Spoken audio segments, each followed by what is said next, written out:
Good morning, Miss Harris. Can you hear me okay? I can. Can you hear me? Yes, ma'am. Good to see you. You too.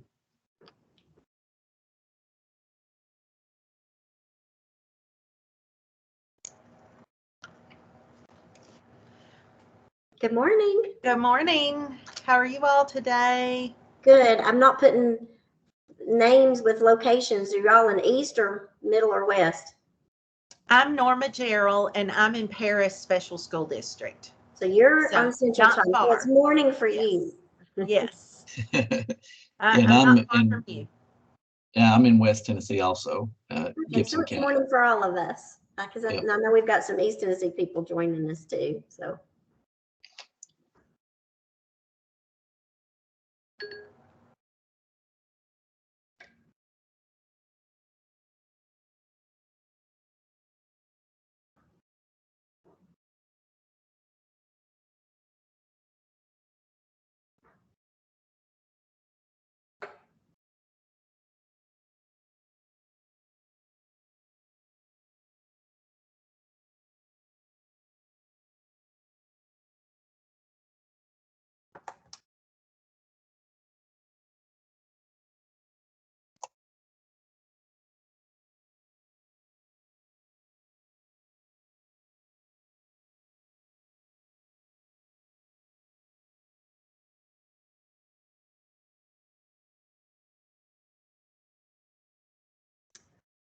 Derry, I can say good afternoon to you. You're in Washington County, my stomping grounds, or Unicoi County close by.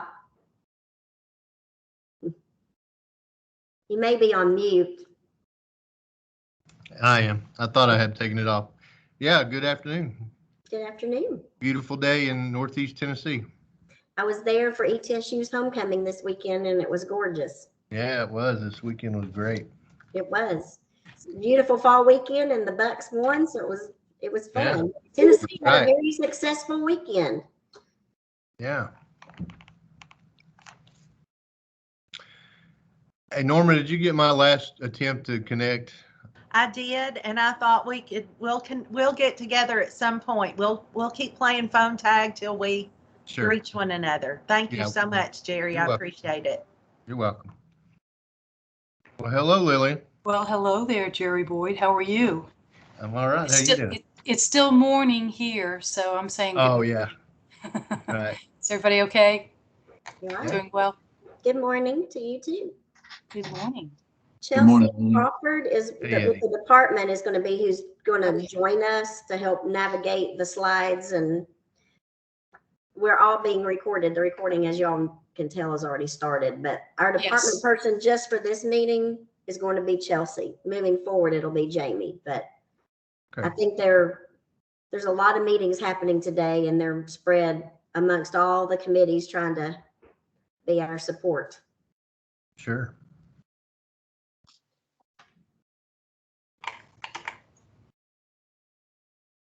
How's things on your end, Eddie? Going well. So, like I said, pretty day. So it's always easier when the sun is shining. Seems to be. And I have a furry friend joining me, and I'm going to go off camera for a minute to see if I can have him exit. Bear with me a second.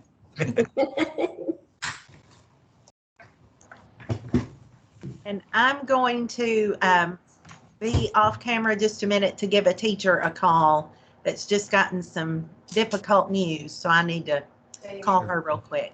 The door closed a little bit more. Sure. Thanks.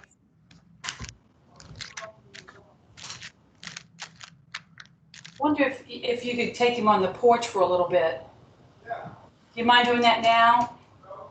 And then maybe he comes. Yeah. Come on, Riley. Hello, Christy.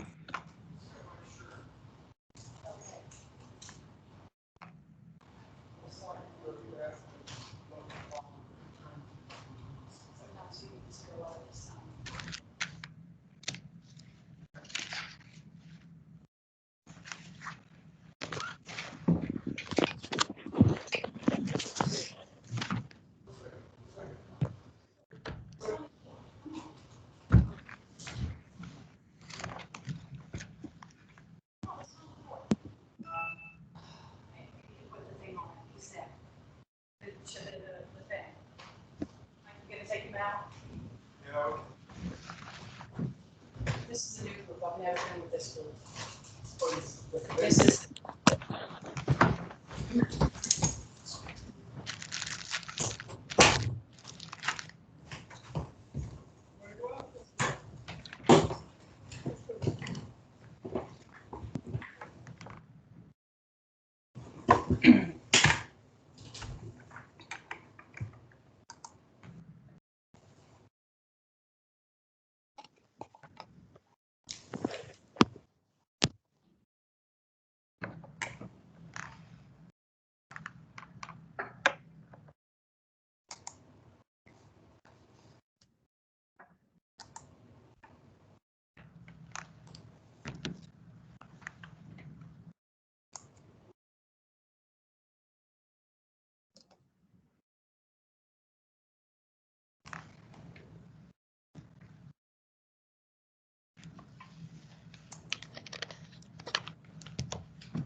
I apologize. I know it's time to start, and I think we have just about everybody here, but we're waiting on Chelsea Crawford with the department.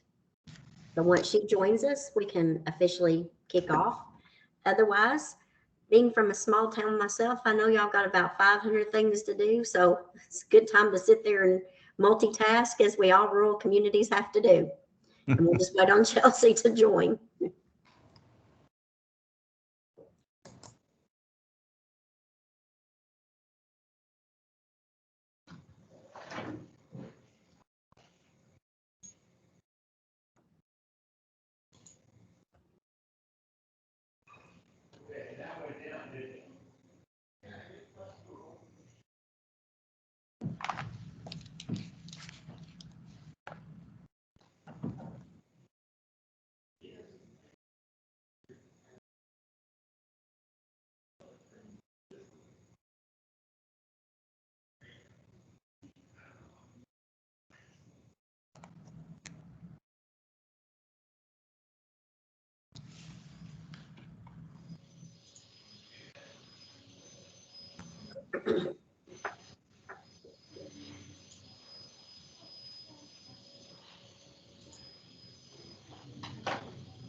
I sent a message, so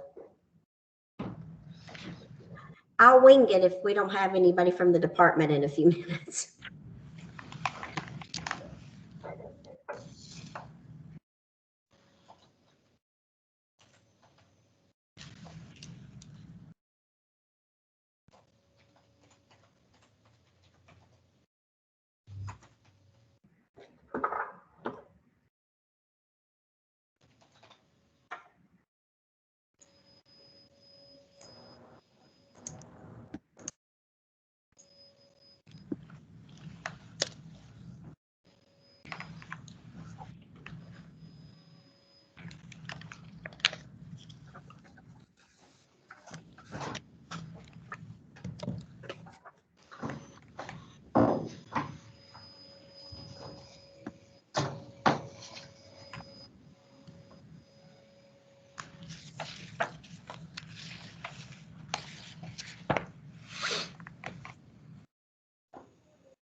Okay, I'm going to take myself off mute. I've sent a message.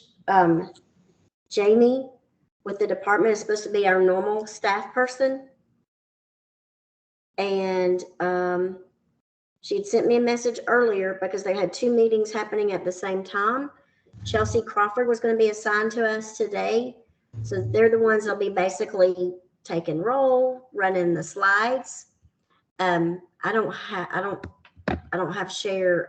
control of the screen to do that. So I apologize that our meet and greet first meeting that I'm having to wing it. But I also don't want to waste your all's time and not me. Did everybody get the slide deck of like pre-read and of the agenda for today? Okay, great. If you're all okay with it, I'm going to go ahead and start and welcome and call the order, and just bear with me. I'm going to try to chair and be scribed to take notes too, even though it's recorded. But is everybody comfortable with me starting instead of waiting? Okay, thumbs up. We're off and running. This feels very familiar to me in our small communities. So first of all, I'm Janet Ayers. It's nice to see you all, meet you all by Zoom. I'm excited about chairing this subcommittee. I think it's extremely important. I know there's a lot of subcommittees. There's 18 of us. But I am from a small community, this rural space. I wanted to make sure we had strong representation. So I was happy I was asked. I'm happy to volunteer. I'm excited about our group and to really get started and focus on the subset. From our committee, we will make recommendations that will go up to the steering committee. I'm sure not everything we recommend will get included completely, but I think we have a great opportunity as a group to at least have a collective voice in this space. Tennessee has a history of being progressive in the education space. That being said, we have miles to go before we sleep. I think we have an opportunity to talk about things like the local resources that we don't have, our transparency on the program, our unique challenges for rural space, infrastructure being one of those challenges, and unique students with unique needs. And I think we have an opportunity to get this right. I think it's a heavy lift. I think there's a lot of meetings in a short period of time, but I do think if we focus on that collective voice of what it feels like to be a rural community and help bubble that up, I think we have a great opportunity. So with that, the next thing I'm supposed to do is a roll call. If you all are okay with it, I'm going to try to just take a screenshot instead of taking time to read who's on the screen. So bear with me as I multitask. And then we'll do, I'm going to count that as the roll call. And what I'd really like to do is to dive right into introductions, and that way we all know who's on here and a little bit about where you're from. And I'm going to look at my screen, and Eddie, go ahead, and I'll start with you because your name shows up first on the screen. You tell me a little bit about you, your organization, something you're looking forward to, and what you hope to contribute. Sure. Thank you, Ms. Ayers. Appreciate you chairing this and getting us started. My name's Eddie Pruitt. I am Director of Schools, Gibson County Special School District, and I've been in that role for about 10 years. And, in those 10 years, funding has always been a concern for a small rural district. And I'm hopeful that our voices will be heard and we'll be able to have an impact on how the funding is distributed to us so that we can do what's best for kids. And that's me. Thank you. Great. Oh, Chelsea's with us. Hi, Chelsea. Hello, good morning. Good morning. I went ahead and got started, and I took a screenshot for the roll call. You're wonderful. Thank you so much, ma'am. Appreciate that. You're welcome. And so we are now into the introduction phase. I will go back and pick up I think just the statement that needs to be said, but wanted to go ahead and pick up on introductions. Do you want to step in, Chelsea, or do you want me to just keep reading the screen and letting everybody do their introductions? Janet, I think we will continue to keep on percolating with introductions. You all were off to a great start. Okay. Jerry, you want to go next? Sure. Jerry Boyd, currently superintendent in Washington County, served in Putnam County 8 years as superintendent. Spent a year with the team at the Department of Education, and then began this job, this role in Washington County Schools last April. So certainly learning a lot about, even though on this call, Washington County, as far as student enrollment, may be one of the biggest among that, but we have a very large rural area. We share a county with Johnson City, so learning firsthand about the sharing of those funds with the city district in a county school system, and look forward to just this conversation is particularly focused on the rural areas and then all the colleagues on the call, the small districts too. Thank you, Jerry. Christy Brown? Hey there, Christy Brown, in my third year as superintendent in Jackson County Schools. Our enrollment is a little over 1,400, maybe 1,430, 1,440, something like that. Very rural area that's right outside of Putnam County. And you know what I'm hoping is just to kind of echo Mr. Pruitt over there, is just that our voices can be heard and that we can make sure that students in rural or small districts have the same opportunities that other students do across the state without losing the funding that may go out from that. So I'm hoping to retain some of that so we can continue to offer great education to everybody in our schools. Thanks, Christy. Lillian Hartgrove. Lillian, I think I heard, do you go by Lily instead of Lillian? Lillian? Okay, Lillian. Okay, Yes. Lillian. Thank you. Lillian Hartgrove. I represent the State Board of Education. I've been serving on the board for 7 years, the last 3 years as chairman of the board. I do represent also the 6th district, which is the Upper Cumberland region and a little bit beyond on the board. And so my main thing about, I'm excited to be with this particular group because certainly most of my areas are rural. I was originally asked to serve on the metropolitan, fast growing, and I forgot the other title. And the vice chair was on the rural, and he covers some of the larger cities in the state. So we switched. So I'm delighted to be with all of you.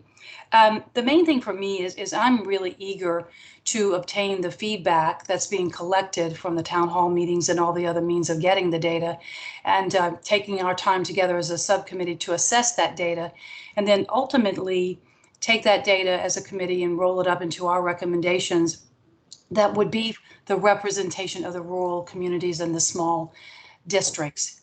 For me, for the expectation for myself is that I would weigh all that information as objectively as I possibly can, and make sure that when we do present this information, it doesn't look one-sided, lopsided, but by the same token, I care deeply about the rural schools and the challenges with the funding, and I hear from them all the time of the challenges that they're having. And I don't want them to lose money. I want them to have more money. And at the end of the day, that's my expectation, and I want to do my part to make sure our voice is heard in that regard, because there's a lot of concern about what does this really mean, and we'll get into that, but everybody has their opinion, as we all know. So thank you. And thank you for chairing. Thank you, Lillian. Thank you. Mike Guerin. I'm Mike Guerin. I'm Director of Schools in Loudoun County. This is my third year. We've got about 5,000 kids. Appreciate the opportunity to serve on the committee, and I echo Eddie's comments. Just want to make sure that we're making a difference for our rural communities in this funding effort. Thanks, Mike. Norma Garrell. I'm Norma Gerald. I'm the superintendent in Paris Special School District. My 5th year in this role, 34th year in public education in the state of Tennessee. I've served as a teacher, a principal, supervisor of instruction. I worked for the State Department of Education. I was the interim chair of education at UT Martin, so I've seen it from preschool to higher ed, and I love I love West Tennessee. I love rural communities. All of my work has been done with rural and high poverty. And I believe that these students have an opportunity through a great education to make a huge difference. But without that opportunity, we're going to see the cycle of poverty continue. So I stay in this work because of the students that we serve every day. And that's my main goal for us, to make sure that we are serving all students, but there are more students in the state of Tennessee in small and rural school districts than there are in other places. But Northwest Tennessee has 45,000 students total, and Clarksville Montgomery County has 55,000 in their district. So we can't let some go without while some go with. And I am pleased to have a seat at the table, and just am excited to get to work. Great. Thanks, Norma. I knew your face looked familiar. It's from UT Martin that I've met you. Sean Kimball. Good morning, everyone. Sean Kimball, Superintendent in Lauderdale County. For those of you who may not be familiar, extreme far west Tennessee on the Mississippi River. We're a district, we're one of the few remaining distressed counties in the state of Tennessee, very rural, high poverty. And so we meet all of the challenges of some of the inner city struggles that some school districts see across the state. And we're also very, the challenges that come with being very rural. About 4,000 students, or a little less than 4,000 students now, because our population is declining. We hope Blue Oval City changes that for our community. But next month, we'll be starting my 10th year as superintendent here in Lauderdale County. And so I've had a lot of experience with the BEP over time. Don't ask me how it works, but I know that it's not, there's two key words that I think we need to be mindful of, is finding a funding formula that's first adequate. Over the last 10 years that I've been superintendent, we've had new legislation that has required tons and tons of work for our administrators, our teachers, and which is okay if it's best for kids, no problem with that. But there's been very little funding to come with that. We've had new standards, new assessments, RTI behavior, teacher evaluations. All of those things have happened and transpired in the time long since the BEP has been updated. So was created. So I think adequacy is the first word that we need to be making sure that we're focused on. And then the other is equity. So Norma, you stole my thunder a little bit, because I was going to say that Tennessee is a rural state. There's more rural schools and rural students affected by the funding formula. And many of us sit in counties that we're not going to get a tax increase. We're not going to get new revenue from the local funding bodies. And so there's some reports out there that already that are coming out that show that, like Norma said, the haves have the extra funding from the local funding bodies, and those of us who need and have more challenges have less opportunity. So again, I hope, just my opinion, I hope this group that we're focusing on two things: adequate funding formula or funding plan, and one that's also equitable to meet the needs of our rural districts. Thank you, Sean. William Curtis. Well, good morning to this illustrious group. Known a lot of faces from a long time. I've been director nearly 4 years, elementary teacher, elementary principal, and I taught at County High School for 10 years teaching U.S. government. And so I found myself applying government a whole lot more than I was doing the theory of government. So we've had our challenges here in rural Cannon County. I'm right next to one of the fastest growing counties in Tennessee, being Rutherford.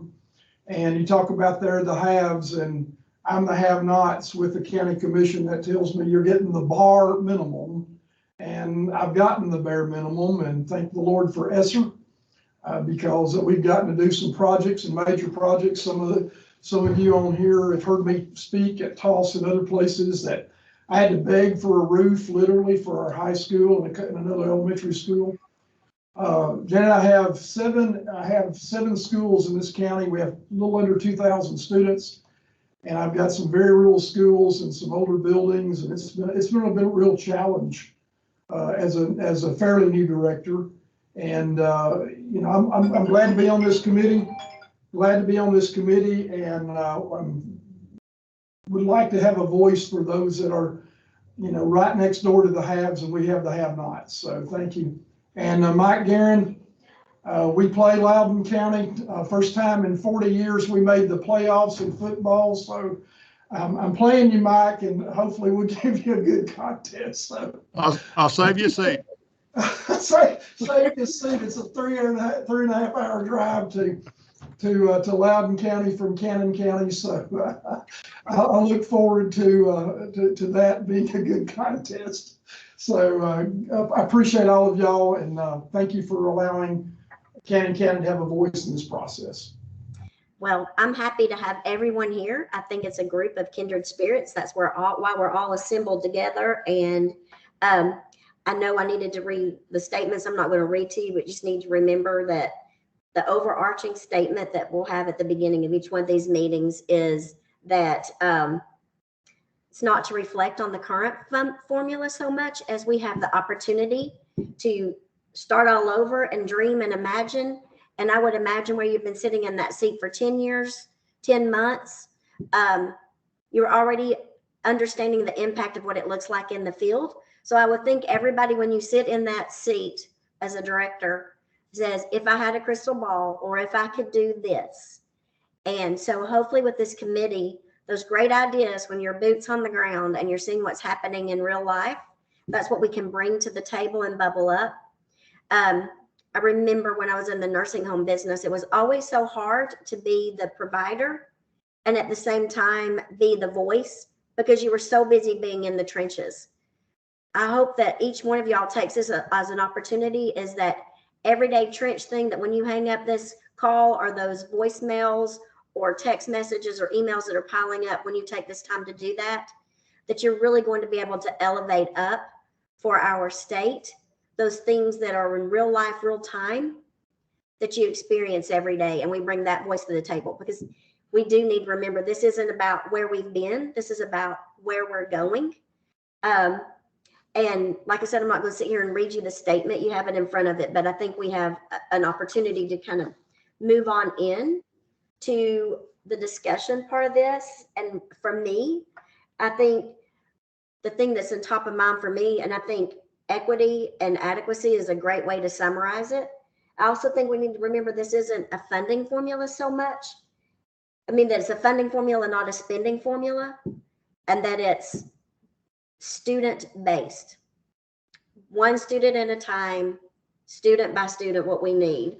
So, Chelsea, I think maybe I've skipped around a little bit, but I didn't want to skip over that statement without it being in front of everyone. But we're to the discussion part of our meeting. And now that you've got that screen in front of you, I'm hoping that we can talk about what things we want to see come out of this meeting. I'm looking at the slide with you. I'm looking at the printout of the slide too. I think in the introduction, I think we talked about some of the goals we want. This meeting was more of a meet and greet. We get to know each other, kind of know the group. We're going to get deep into the work, and there'll be a lot of work to do. There'll be a lot of pre-read and notes and things that will need to bubble up by meeting two. You should have received from when you got this slide deck, there was also some background material that you got that was, I can't remember, 20, 30 pages long. I hope everyone had a chance to review that. If not, that'll be important to review just for the background. But moving forward, I really want us to be creative and inventive to be able to bring this to the big committee at the end of this process. We're going to be looking at unique goals for our student group, the specific supports that our students need, and the needs of all of our learners. And I'd like for us to go deep on what widespread poverty looks like besides just individual poverty. I think it speaks to the have not conversation and how we bubble that up, because it does. The economies of scale is something that I think gets built in when you're talking about widespread poverty. And really would like to jump into the meat of what I'd like to get from today and our guiding questions. What do you hope to be true for the students in Tennessee, and what resources are needed to support the students or the perspectives you represent? And for our next meeting, you should get a big packet of material, but just off the cuff, because we've all had a chance to look at this, no particular order, and just thinking about what resources you need to support your students, or what you think needs to be true for these rural communities. Is there just something that, you know, your first response, what that would be?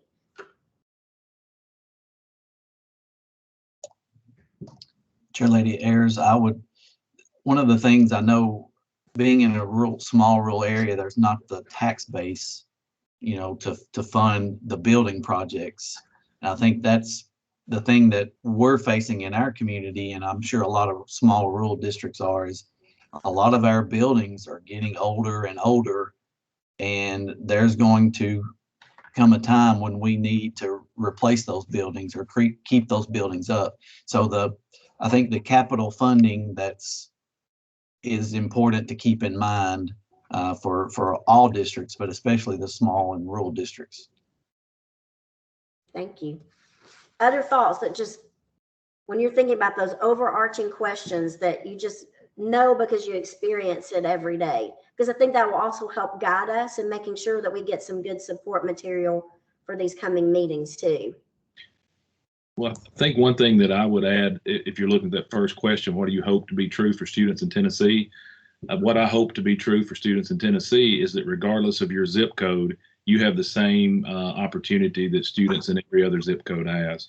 And I know all of our rural districts work really hard to make that happen, but there are limitations. And it's just like Eddie said, you know, we sometimes have to put off capital projects if we want to do things, you know, that might have a greater impact on student achievement or meeting student needs. And so again, just being able to, you know, do the things that need to be done from an infrastructure and operations standpoint sometimes gets put on hold for the benefit, obviously it's all for the benefit of students. But again, I think just to sum it all up, regardless of your zip code, you have the same opportunity. I'd like to jump in and piggyback on that, because I think about it, the students having access to excellent teachers and leaders, highly effective teachers and leaders. And what does it take to ensure that every school in every county, in every district has access to be able to hire and attract and retain highly effective teachers and leaders? And so I think embedded in that response is the funding side of the equation for attracting. And of course, the pipeline is a challenge.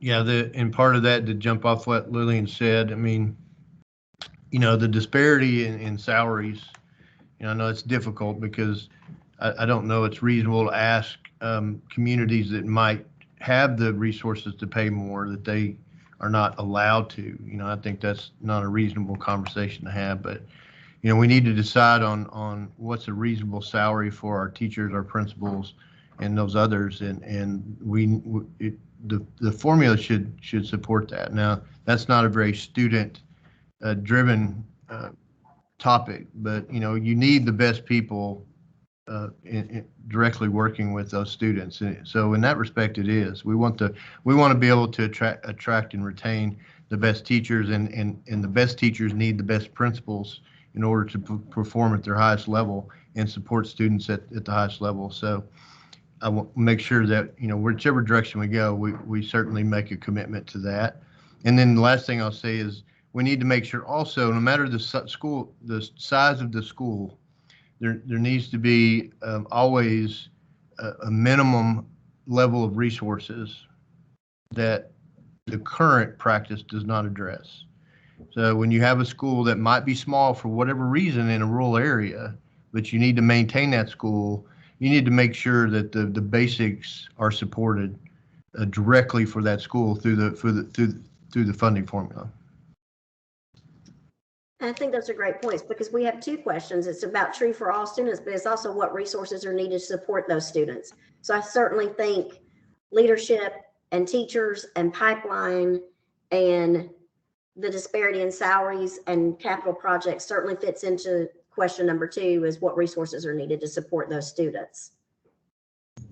Chairman, I'd like to say the same thing as what Jerry and Eddie and what Sean has done. Capital projects is essential for us. When you look at crumbling infrastructure, we will be needing to, and we're trying to do some consolidation here in Cannon County, and that's a bad word because we want to keep our real qualities, but yet I can't afford to keep 6 elementary schools going, 3 smaller ones, 1 mid-sized one, and then 2 fairly larger ones. And it's becoming very tedious for our tax base to do so. So I think capital projects is a huge piece of this.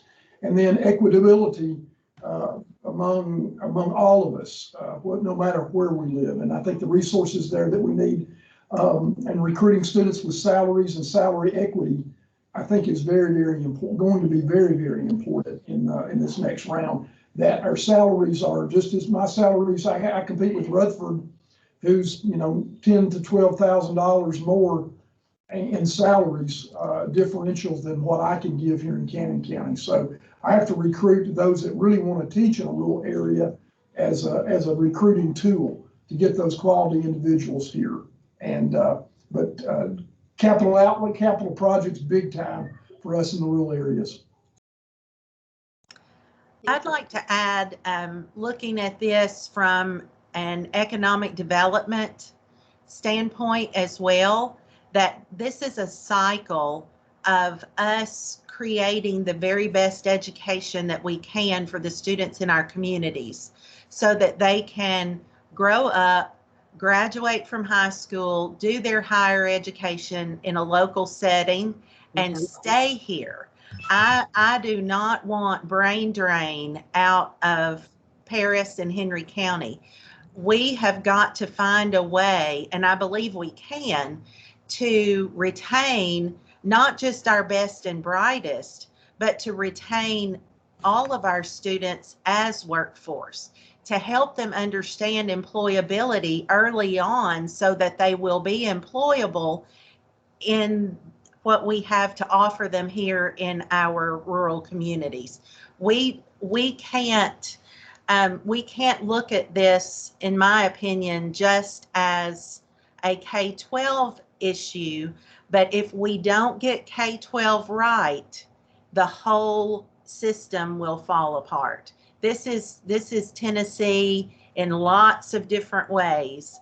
And if my children, who are both in Memphis in school right now, decide to stay in Memphis, I'm going to be real disappointed. I want my attorney son to come home and practice here, and I want my son, who's going to be a school psychologist, to come and take my place and let me go off and help other people do something different, and he can have my education spot for the moment. But we've got to think long term and not just short term on how this finance will impact for the long haul, economically, and with our students being able to have a job that supports a living wage. I agree. These are all great, valid points. Anyone else? I'll jump in there. Is just from, I am not a director of schools, but the Ayers Foundation's focus is on rural communities. And we go deep in a lot of them. And those of y'all that are at risk or distressed counties will probably see more of us, because we're partnering with the state to go into the at-risk and distressed counties to expand our life after high school. We start in the 8th grade and we go beyond. But some of the things that we see in our rural communities are infrastructure, broadband, which is a big issue in some of our rural communities. I don't know if that is for some of your communities, but it has presented itself as a barrier. We're working on that as a foundation. This group can't solve it, but there are certainly some things in there that we can embed, I think. College and career, life after high school, to your point, Norma, about, because I believe in that totally, in how do we educate our students and let them know what's out there, life beyond K through 12, but how do we get them back? I think there is a play in there for this funding to recognize, and I think that's even in the formula about college and career counseling. So I think there's a real opportunity for our rural small districts who do sometimes the students don't aspire because you're just trying to get them through this. And I think we're missing opportunities. It's not that these rural communities aren't trying, but the resources are fairly limited in that space. And my other question would be, is transportation in these your all's rural communities, is that something, I know that's part of the existing formula, we're looking at the new formula, kind of blowing it up and doing it differently. But I think transportation still is probably an issue, but I don't want to bubble that up if does it still exist as an issue. I know it does in some of the communities we serve. Transportation has a couple of different pieces in my mind. As we transfer into that blue oval city that's coming, and we transfer into electric school buses, possibly, we're looking at 3 times the cost for one bus. And when you're running a fleet of, 10 buses, or you're running a fleet of 1,000 buses, 3 times the cost is going to be huge. If that's the way the world is going, we need this formula to be prepared for that. Because if we're short-sighted on that, we could have a real gap. In addition, it's the getting bus drivers and paying them and being able to have that to be a career and not just a side job. That's something that we're all struggling with, especially, and it doesn't matter if it's rural or urban, but what can we offer to folks who want to be in that space as a benefits package or as an incentive, and have them being willing to take that on, because if we can't get the children to school, we cannot teach them.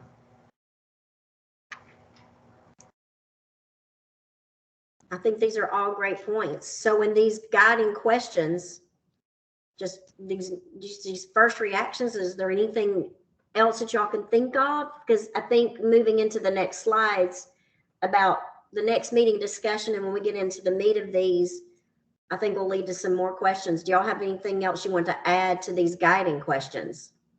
I think the only thing I would add to what was already said is more support and resources for health and mental health needs. I think that's somewhere where we're lacking in the rural community. Great points. I'll add to that too. The school psychologists, enough, certified people, qualified people to do that. I mean, we can't. It's hard for us to recruit quality teachers, much less people that are specialized in those types of services. And our special education population is pretty high in some of these rural areas. Thank you. Great, y'all. These are great points and very forward thinking of what life has been like, so that we can capture these in forms of recommendations of, if we got to be king for the day or queen for the day, what would we do for our rural students? Chelsea, I think we go to the next slide, because I think this over guiding questions is probably leading us to next, and it's saying next meeting discussion. I think I missed a slide in here, and I want to make sure I don't miss it. Yes, that one. Thank you. So after reviewing your material, were there any questions about that or about the process? Are there some materials that y'all can think of that would be helpful for us as committee members? And what additional information do you think we could collect to maximize our voice? Are there some best practices you know of, or, you know, think big and bold? Do we need to do something like a survey of all the rural districts, school directors, to bubble into this committee? I know we're doing a lot of town halls and things like this, but is there an opportunity for the subcommittee to come up with some kind of outreach so that we get the voice of every rural school district into the things that we're reviewing and looking at as a committee? I mean, I'm certainly willing to take on whatever this committee wants to do to make sure we've captured a really robust amount of information. And if we need to go out of state to look at resources of who may be doing it better, we are one of the few states that has not gone to student focused. So there's probably some best practice around the country. Y'all may know these. So any suggestions for other material would be great in doing our homework and our prep work for our next committee. This may not get specifically or specific enough, but if we had an example of 3 to 5 state funding if you want to call it a formula, that we think or someone thinks or we could review to see are friendly to rural schools, to see what that looks like might be good. And I think what you mentioned about the feedback, getting information from other rural superintendents would certainly be something I would recommend that we do to be representative of our colleagues. And then I think that third question there is really intriguing to me. And if anybody's got any ideas of how we could all do that and do that collectively across the state with our other rural districts, that third item there to me is intriguing. I'll echo what Sean was saying about the 3 to 5. It would be good if those 3 to 5 have similar demographics to Tennessee, you know, that kind of lay out and are also that do really well educating their students. You know, I'm not as interested in seeing funding formulas from a state that's doing worse than us educationally. So I want to see some of the bright shining stars in funding. And I'm going to jump in and just say, I believe that too. I think we should have 3 to 5 best practices, and included in that would be the successes, and not just looking at here's what we did, but what were the pitfalls, what were the challenges, and ultimately that led them to where they are now. I think knowing how successful it is would be important, and maybe that's a given, and that would be an automatic part of what is received, but I certainly would stress that. And then I think about all the stakeholders and thinking about, I know we have 8 town halls across the state, and a lot of people may not, from a scheduling perspective, have been able to participate. So getting the data from, as you all mentioned, some of you mentioned, surveying the other rural superintendents, but just even thinking outside of that, I'm going to say this, and it may be the absolute wrong thing to say, and y'all will tell me, and I appreciate that.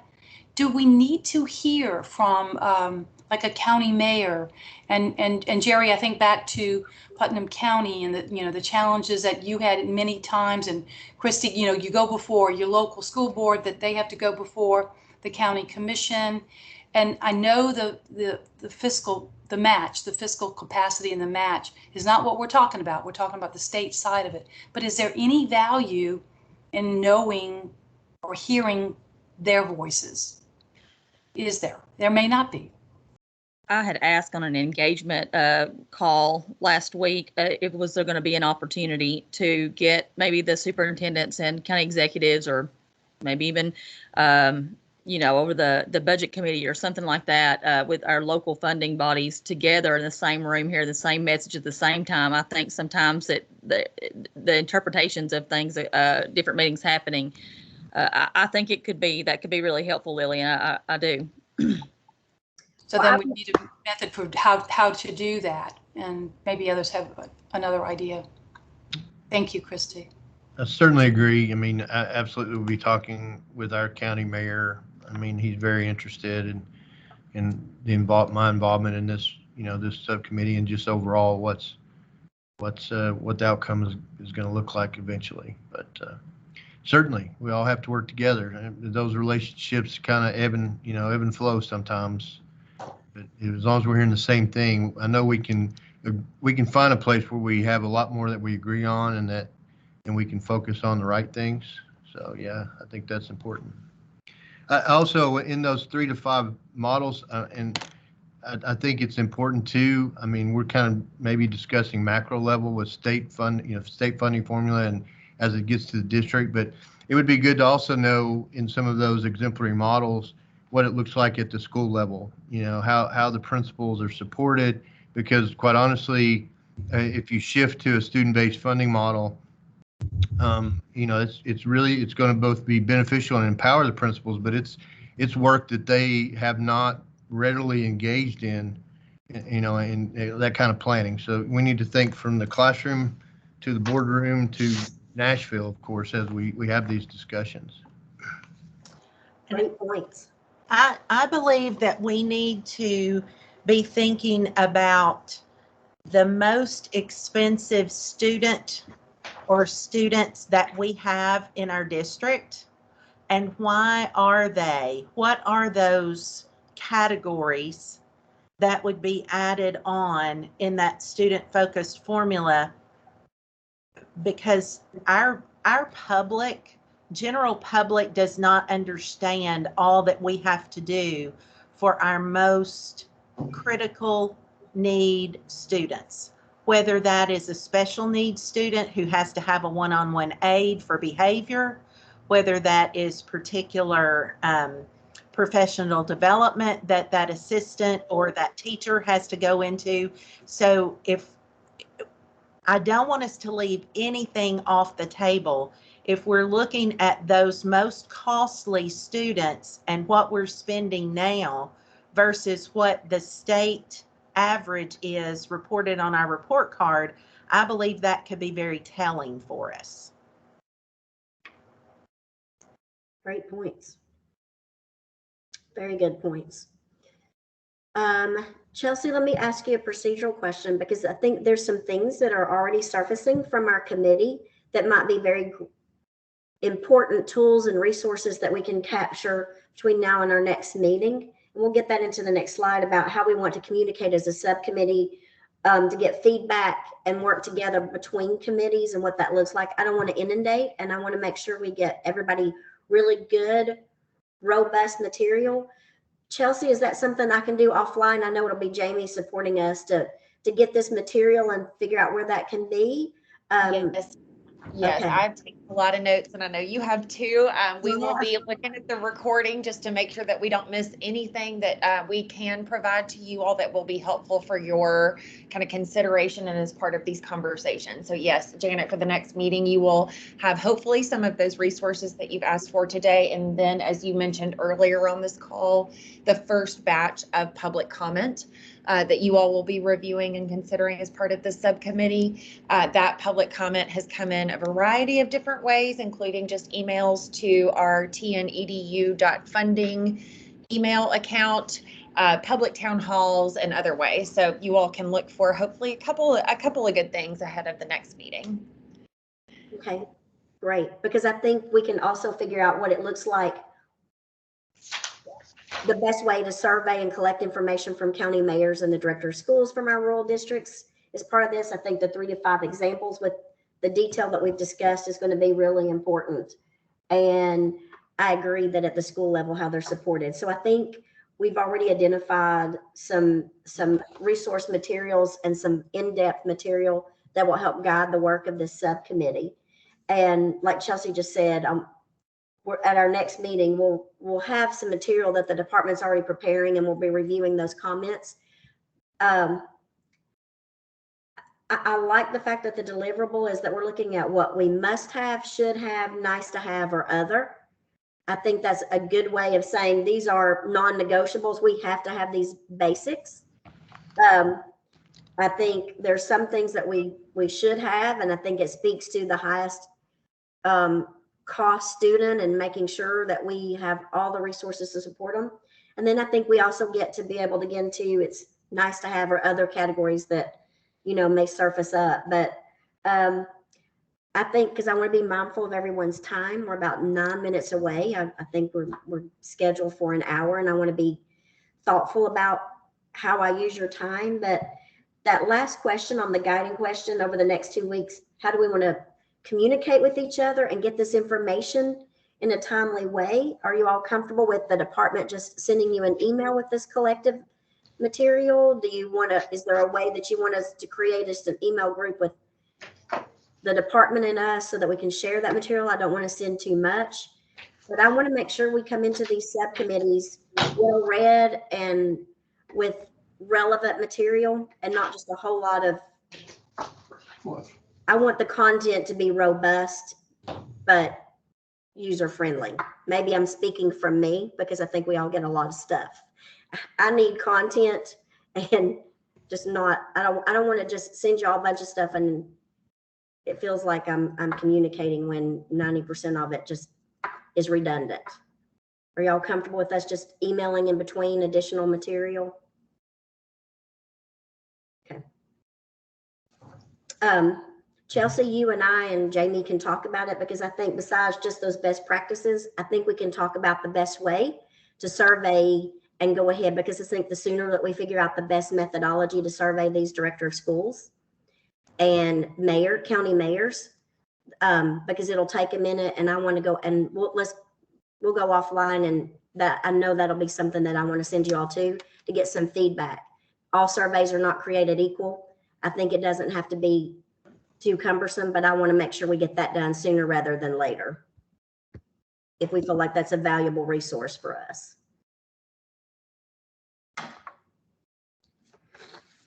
Anything else? Our next meeting is November 18th. We're going to be getting a lot of material between now and then. Some good content. It's at 11:30. And then I think we really start getting into the meat of this and recommendations and building on it. Any final thoughts? We've got a few minutes left, but I want to be respectful of everyone. And, and you've got my email address too. If you want to tell me, Janet, I wish you would do this on the side, please let me know. I am definitely open to this. I am winging it just like everybody else. And I want to make sure some great material comes out of this. This is critically important to all of us. I do have one question, and I know from time to time, one of us will have to miss a meeting. As an example, next week, I'm in a conference, but my intention is to find a way to pull away from the conference and participate. But if I cannot, then I want to be able to review the recording. How will we have access to the recording so that we can go back and review what was discussed and not feel like we've missed something? Because I don't want to miss any aspect of this. It's a great, Chelsea, how can we do that? Because I know these are recording for public viewing, so. That's exactly right. All of the subcommittee meetings will be recorded and then posted on the department's website.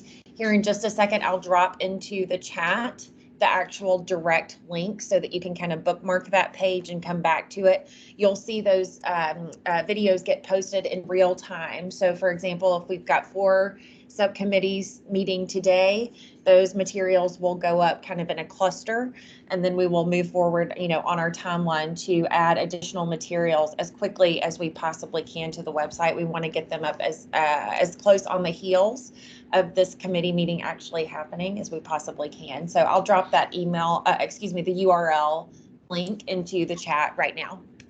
Great question, Lillian. Thank you. Other questions or comments or follow-up? I think we've got a heavy lift, but I am excited about this group and the engagement.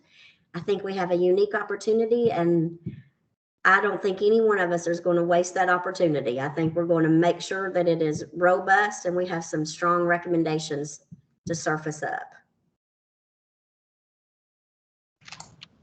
Again, thank you for your leadership, and I'm looking forward to working with all of you.